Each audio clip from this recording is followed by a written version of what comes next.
नमस्कार. भारतीय पासपोर्ट बनवताना एक गोष्ट अनेकांना गोंधळात टाकते आणि ती म्हणजे नॉन ECR स्टेटस.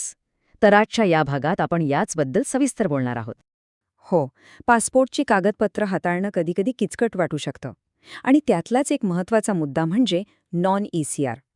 आता प्रश्न हा आहे की याचा नेमका अर्थ काय आणि हे इतकं महत्त्वाचं का मानलं जातं? चला तर, ही सगळी प्रक्रिया आपण 5 सोप्या टप्प्यांमध्ये समजून घेऊया, म्हणजे सगळा गोंधळ दूर होईल. ठीक आहे, तर मग सुरुवात करूया आपल्या पहिल्या भागापासून. ECR आणि नॉन ECR मधला नेमका फरक आहे तरी काय?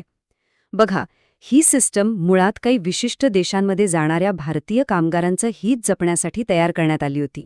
आता नॉन ECR म्हणजे इमिग्रेशन चेक नॉट रिक्वायर्ड. सोप्या भाषेत सांगायचं तर ज्यांच्याकडे हे स्टेटस आहे त्यांना 18 विशिष्ट देशांमध्ये कामासाठी जाताना सरकारी इमिग्रेशन क्लिअरन्सची गरज लागत नाही. त्यामुळे प्रवास खूपच सोपा आणि सुटसुटीत होतो. याच्या अगदी उलट, ज्यांच्या पासपोर्टवर ECR म्हणजे इमिग्रेशन चेक रिक्वायर्ड असा शिक्का आहे, त्यांना मात्र कामासाठी परदेशात जाताना प्रत्येक वेळी एका अतिरिक्त सरकारी प्रक्रियेतून जावं लागतं. म्हणजेच त्यांना इमिग्रेशन क्लिअरन्स मिळवावा लागतो, ज्यात वेळही जातो आणि अधिक कागदपत्रांची गरज पडते. मग प्रश्न असा आहे की या नॉन ECR स्टेटससाठी नक्की कोण पात्र ठरतं? चला, आता आपण ते मिळवण्याचे काही सोपे आणि सर्वसामान्य मार्ग पाहूया. आणि चांगली बातमी ही आहे की बहुतेक भारतीय नागरिक यापैकी किमान एका तरी श्रेणीमध्ये सहज बसतात. त्यामुळे ते आपोआपच नॉन ECRसाठी पात्र ठरतात. यातली सगळ्यात महत्त्वाची आणि सामान्य गोष्ट म्हणजे शिक्षण. बहुसंख्य अर्जदारांसाठी फक्त 10वी किंवा त्याहून अधिक शिक्षण झाल्याचा पुरावा देणं हे नॉन ECR स्टेटस मिळवण्यासाठी पुरेसं असतं. हे बघा, या टेबलमध्ये काही मुख्य मार्ग आणि त्यासाठी लागणारी कागदपत्र अगदी स्पष्टपणे दिसतायत. म्हणजे प्रत्येक श्रेणीसाठी एक विशिष्ट पुरावा आवश्यक आहे.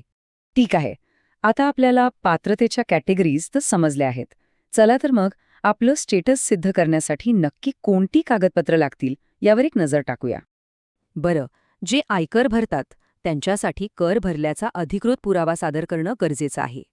आणि हे लक्षात ठेवा की हा पुरावा मागच्या 1 वर्षाचा असावा लागतो.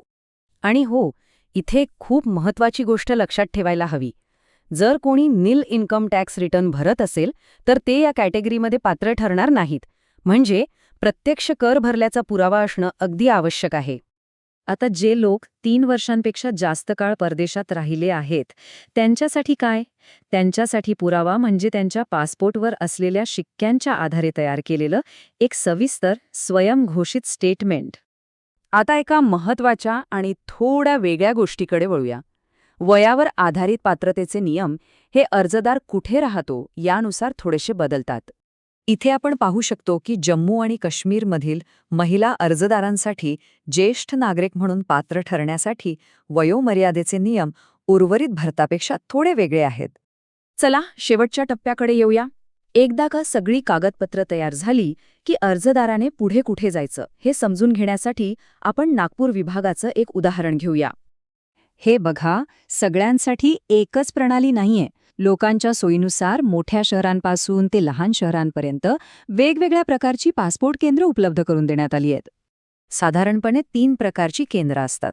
मुख्य प्रशासकीय कामांसाठी रिजनल पासपोर्ट ऑफिस म्हणजेच RPO, शहरांमध्ये अर्ज प्रक्रिया हाताळण्यासाठी पासपोर्ट सेवा केंद्र म्हणजे PSK, आणि लहान शहरांपर्यंत पोहोचण्यासाठी पोस्ट ऑफिसमध्ये असलेली POPSK केंद्र.